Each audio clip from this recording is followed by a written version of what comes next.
নমস্কার আপনাদের সবাইকে। গোটা বাংলা জুড়ে যে প্রতিবাদী উত্তাল পরিবেশের সৃষ্টি হয়েছে আরজি কর হসপিটালের এক মহিলা ডাক্তারকে যেভাবে নৃশংসভাবে খুন করা হয়েছে, তার সেই খুনের প্রতিবাদে আমার ঘর থেকে প্রায় 30 মিনিটের রাস্তা, সেখানে এক প্রতিবাদী মিছিলের ডাক দেওয়া হয়েছে।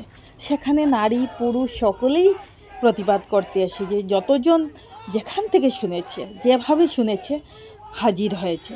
নারী স্বাধীনতা যে একটি নারীর কাম্য তা নয়। এই নারীর গর্ভ থেকেই একটি পুরুষের জন্ম হয়, তাই নারীকে কখনো মা, কখনো স্ত্রী, বোন হিসাবে পায়। আর এই সম্পর্কটা অনেকটা মধুর। তাই এই নারী প্রতিবাদের জন্য আজকে শুধু মেয়েরাই নয়, ছেলে মেয়ে সকলেই সামিল হয়েছে। সবাই এখানে মোমবাতি হাতে নিয়ে মিছিলে যোগ দিয়েছে।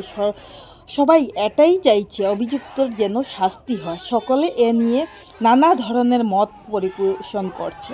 আর সবাই ভাবছে মেয়েকে ডাক্তার ইঞ্জিনিয়ার বানাবে, কিন্তু তার কাজের জায়গায় যদি সে সুরক্ষিত না থাকে তাহলে কি হয়? আমি মা হয়ে মনে হচ্ছে আমারও একটি ছেলে আছে, যে ছেলেটাকে একটু মানবিকতা শেখাতে হবে। মানুষের দুঃখে সে যেন দুঃখী হয়, মানুষের ব্যথায় সে যেন ব্যথিত হয়। ও কারণে একটি পিঁপড়েকে যেন মারতে তারকে নিজেকে জবাবদিহি করতে, কেন সে পিঁপড়েকে মারলো, কি দূর ছিল তার, কেনই বা সে কামড়ানোর আগে তাকে মেরে ফেললো। মেয়েদের পায়ের একটি বেড়ি খুলে ছেলেটির পায়ে করিয়ে দেব, যাতে পুরুষ সিংহের মতো বড় না হয়ে ছেলেটা বটবৃক্ষের মতো বড় হয়, যাতে এই বটবৃক্ষের ছায়ায় নির্ভয়ে মানুষ আশ্রয় নিতে পারে। নমস্কার।